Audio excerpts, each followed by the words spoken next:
Ni No Kuni is a much-needed, undeniably charming JRPG that uses classic mechanics but implements those mechanics in such a way that they feel refreshing. The game is developed by Japanese-based studio Level 5, possibly most known for their overwhelmingly popular Professor Layton series for the Nintendo DS. It is well known by the gaming community that the once ever popular JRPG is a slowly dying genre. Somehow though, as soon as one thinks there's no hope left for the genre, a truly remarkable gem will surface and rejuvenate it a bit. It's in these moments that we can see a tiny speckle of the genre's former glory. It is not known if JRPGs will ever be as popular as they once were, but I for one think it's feasible. If you hadn't caught on yet, that gem metaphor I was using earlier comes in the form of Ni No Kuni this time around.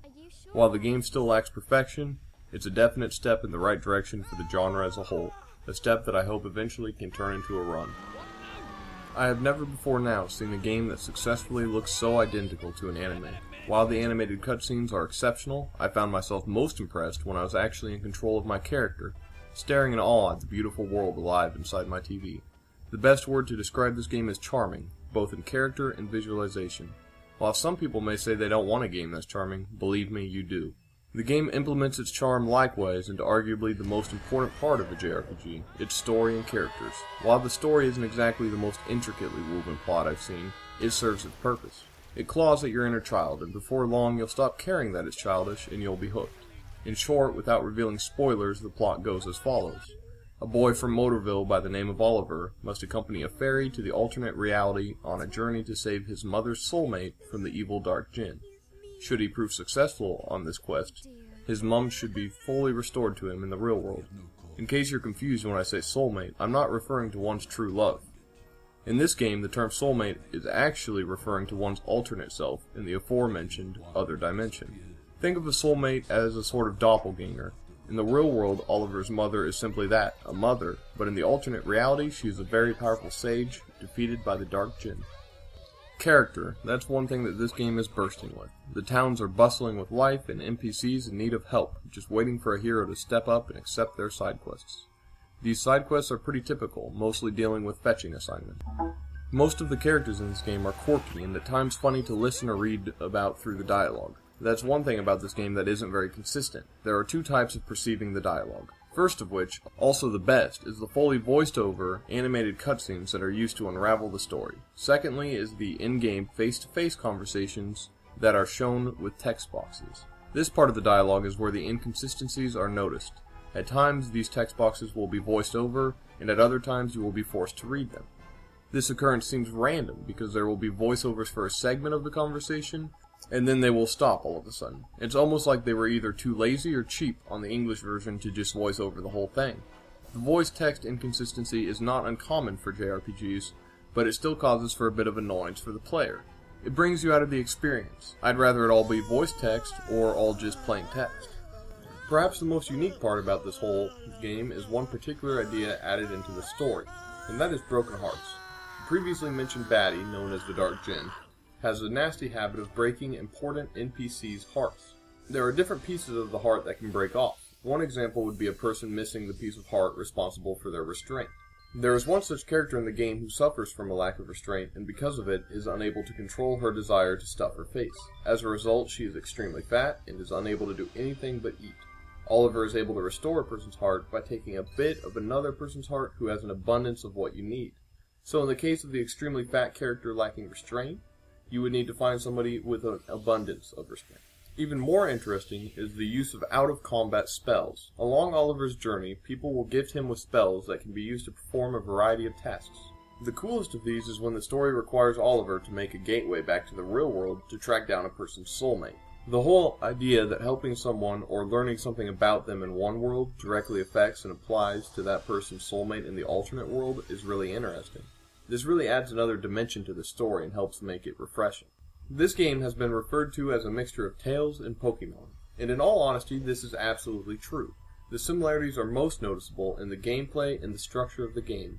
Story progression in this game is unsurprisingly linear, but the game itself is completely open world. It doesn't matter whether you choose to explore the world, capture new familiars, complete side quests, or simply bum rush the main story.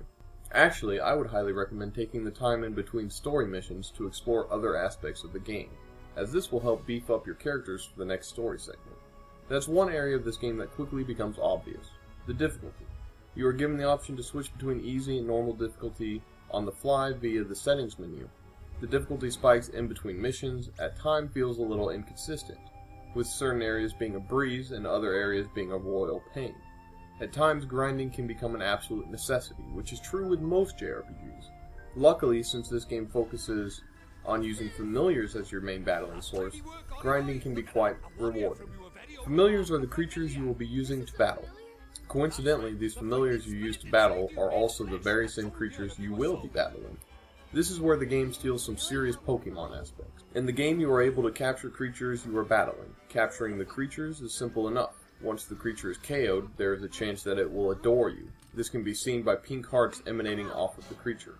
When this happens, Esther, your female companion, can capture the creature by serenading it with her harp. There is a limited time window in which one can capture the creature before the option is no longer available. The time window is quite long though, so there's no real rush. After the creature is captured, you can either choose to assign it to any of the three main characters, or store it away in the familiar retreat for future use. Every familiar, after reaching a certain level, is able to go through metamorphosis, evolve essentially, into a more stronger version. There are two evolutions a creature can go through, with the final evolution actually letting you choose two different versions of the familiar. Evolutions allow for the creature to learn more skills to perform in battle, along with giving them a noticeable cosmetic and power boost. The player also has a choice to never evolve their familiars, should they not want to. The Tales-inspired portion of this game comes mainly from the battle system. It keeps the core structure of the Tales battle system and then adds on to it. The battle system is technically real-time, but still makes the player select what move it wants the character to perform. While the system itself is quite complex, seeing as technically you have the ability to swap between three human characters who are each controlling three different familiars. Usually though, I'd find myself focusing on just using one of the humans and letting the other two do what they like. Each human character has some moves that they can perform in the form of spells, songs, and skills. The majority of the time you're battling though, you'll probably be swapping between your strongest familiars to deal out the damage.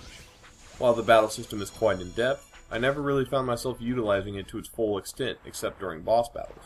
Mainly because when I wasn't in a boss fight, I was fighting normal creatures, trying to grind up my characters. During these insignificant battles, I found myself getting into the habit of mashing X, waiting for the battles to be over so I could collect my XP. The only battles I found myself truly engaged in were the boss battles, and this was most likely because they had the ability to deal up massive amounts of damage to me. So in fear of dying, I was forced to work out weaknesses and actually strategize my attack, along with quickly trying to defend certain attacks. It was during these battles that I found myself having the most fun. One notable issue I ran into was being very frustrated with how worthless my AI companions seemed to be. This wasn't a constant occurrence, but majority of the game I seriously felt as if I was doing 90% of the damage to the enemies. It also seemed as if my companions would die off a lot, even when they were well equipped. To top it off, I usually was still able to defeat the foe without them, which just added to my believing they were indeed worthless. The voice acting, while not being great, is more than acceptable considering how large this game is. Plus it is better than a lot of JRPGs I've heard. The music is where this game truly shines. I absolutely love the different scores in this game. There are a lot of times when I hear the background music in games, but I don't really listen to it. With Ni No Kuni, that wasn't the case. I found myself enjoying it quite a bit. As an RPG, this game is expected to be long with tons of content. Personally, I don't think it disappoints. With a 30+ hour campaign, tons of side quests, items to collect, and a vast amount of familiars to capture and level up, honestly this game is as long as you want to make it. But I imagine most everyone who plays it will get 50 or so hours of entertainment before finally calling it quits. Also, as a bonus, the game continues after completing the story, so don't worry about trying to do everything else before finishing the story. Ni No Kuni is a beautiful and creative piece of work. The story is both very unique and adorable. Perhaps the game takes a little bit too much from other established franchises, but for the most part it manages to stay original, mainly thanks to the story and characters. The battle system is complex and varied, yet somehow most people will still find themselves simply mashing one button on the less engaging battle. Friendly AI may be an annoyance, but it is not enough to deny that this is a refreshing JRPG. Ni No Kuni manages to revitalize the JRPG while still utilizing the core aspects of the genre.